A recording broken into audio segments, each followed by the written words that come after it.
Pessoal, como nós temos a nossa avaliação amanhã sobre conjuntos, para alguns alunos será a recuperação, eu vou fazer esse vídeo para relembrar um pouco o conteúdo de conjuntos. Então, não cai intervalos reais e o que vai ter na avaliação é muito parecido com o que eu vou explicar aqui. Então, prestem bastante atenção, assistam o vídeo quantas vezes vocês acharem necessário para que vocês realmente consigam fazer a avaliação. Não deixem para assistir o vídeo no momento da avaliação, terá que ser antes, para que vocês tirem as dúvidas. Então, nós temos aqui 3 conjuntos, o conjunto A, o conjunto B e o conjunto C. Como é que eu vou definir quais são os elementos desse conjunto? A primeira coisa que eu preciso saber é como eu leio essa expressão aqui, que está na forma algébrica. Percebam que agora nós não estamos falando de intervalos, nós estamos falando de números que eu consigo contar. Então, x pertence aos naturais, tal que x está entre 0 e 5, sem incluir os dois. Então, eu vou colocar aqui os números que estão entre 0 e 5. Eu vou colocar aqui no conjunto os números 1, 2, 3 e 4, já que são os números que estão no meio do 0 e do 5 e são números naturais.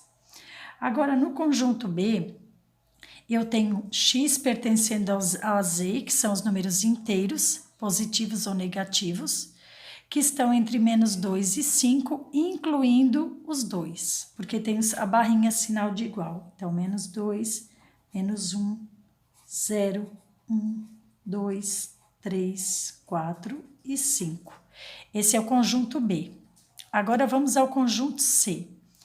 X pertence aos inteiros, tal que, essa barrinha significa tal que, x vai de menos 1 a 3, incluindo o menos 1 e não incluindo 3. Posso ler também assim, ó, x é maior ou igual a menos 1 e menor que 3.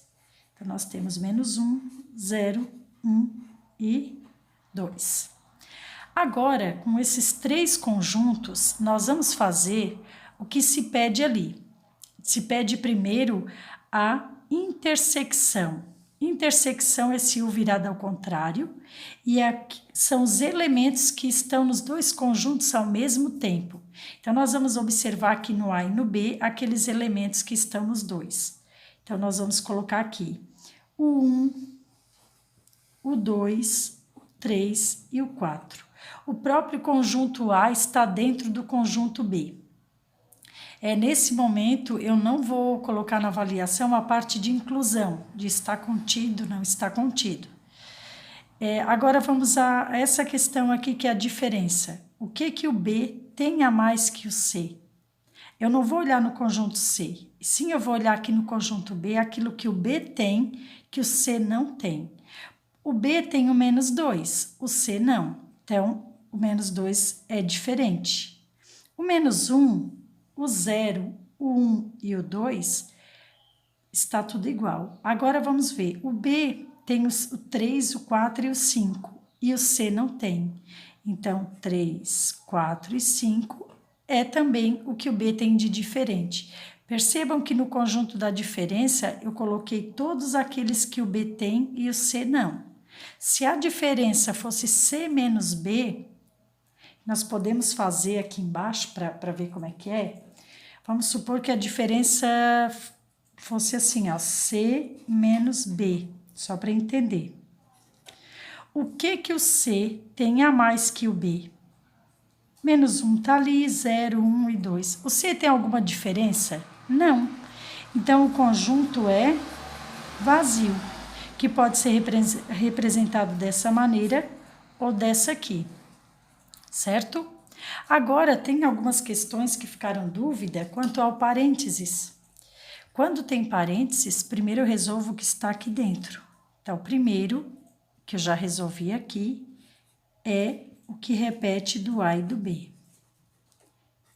E o que isso aqui tem de diferente do C? O que está aqui, mas não está no C? O 1 está no C? O 2 está? Sim. a diferença é apenas o 3 e o 4, pois estão aqui e não no C, certo?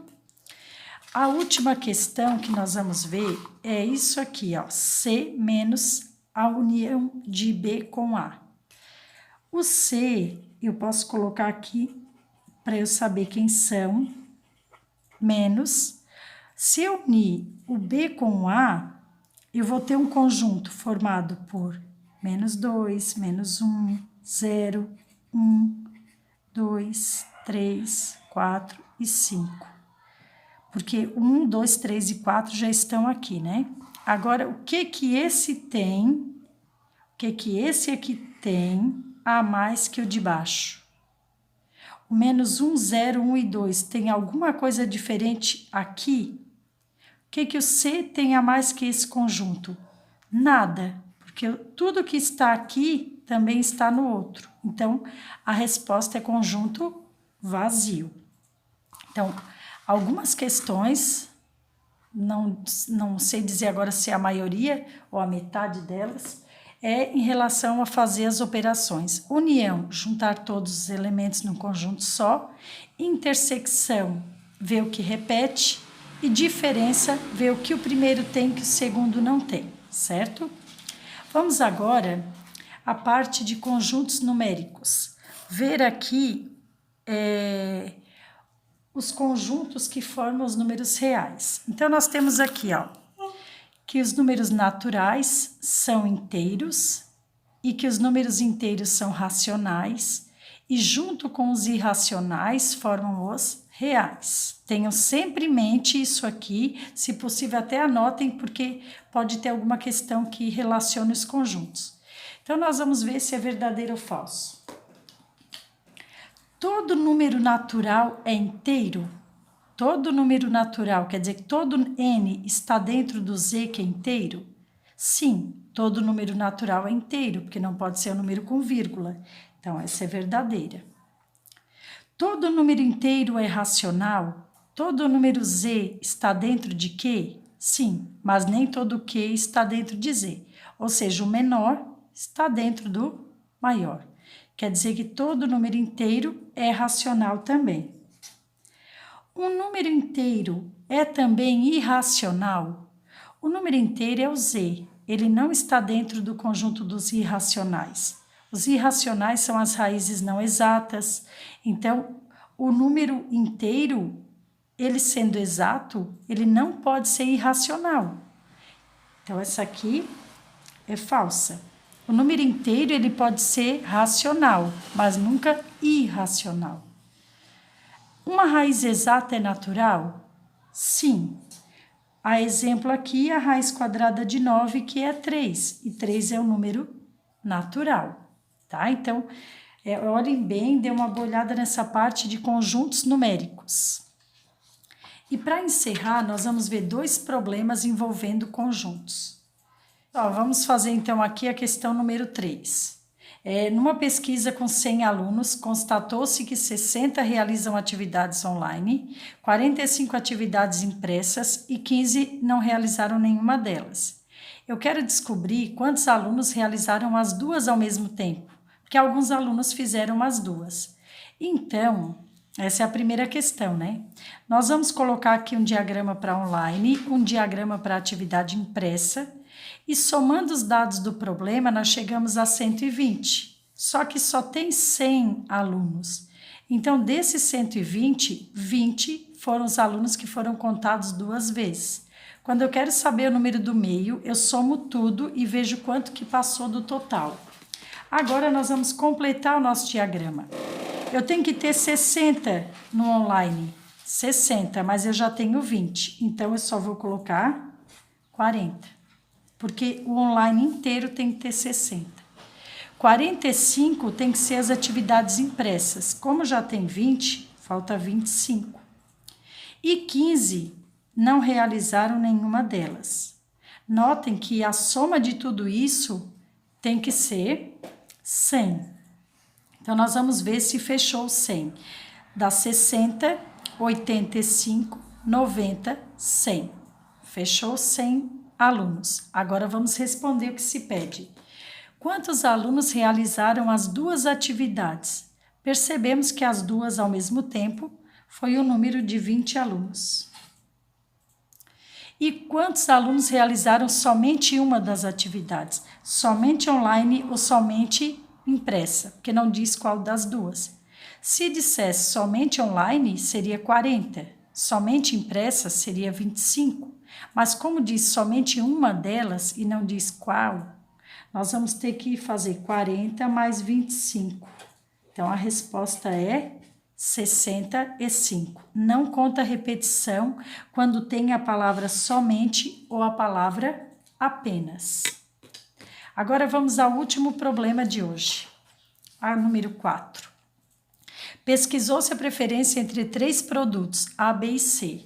De acordo com os resultados, constatou-se que aqui nós temos todos os dados do problema e para preencher o diagrama, que seria o primeiro passo, nós começamos a preencher pelo número do meio.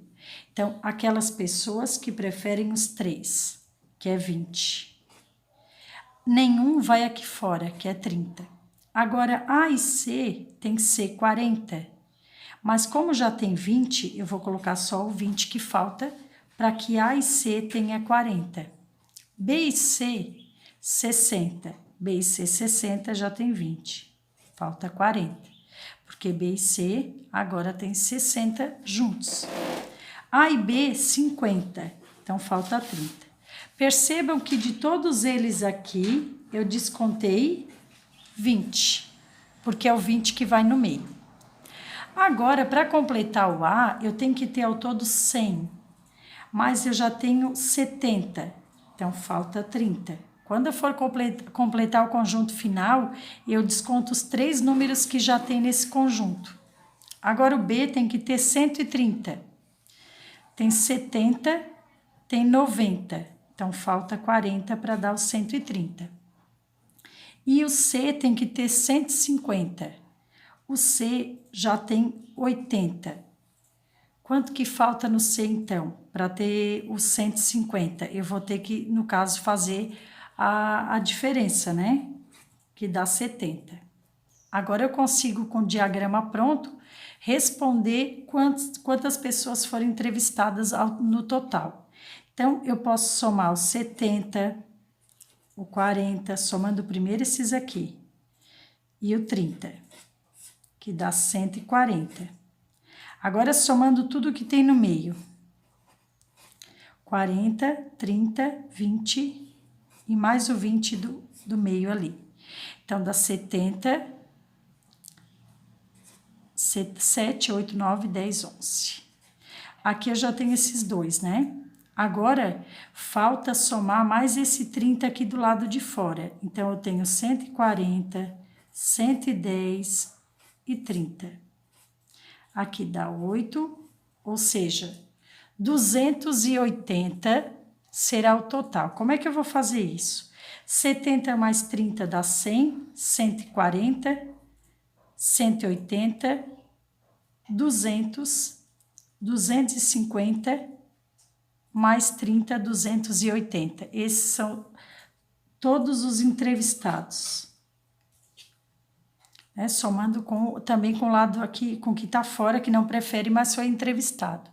Quantas pessoas preferem 2 ou mais produtos? 2 ou mais são as intersecções, aquilo que tem no meio. Então, aqui, ó, é o 20, o 40 e o 30, quando pede 2 ou mais. Se pedisse 2, não contaria esse aqui, porque esse aqui são 3. Então, como pede 2 ou mais, também pode ir aquele número. Aí, nós temos aqui 70, 90, 110. Então, 110 pessoas preferem 2 produtos ou mais. Aconselho a vocês pausar o vídeo quando necessário e tentar resolver sem observar o resultado. Então, faz o diagrama, como está aqui, e tenta chegar no resultado final, certo? Espero que vocês façam uma ótima avaliação. Então, aguardo até amanhã para que a gente possa realizar essa avaliação com sucesso. Um abraço.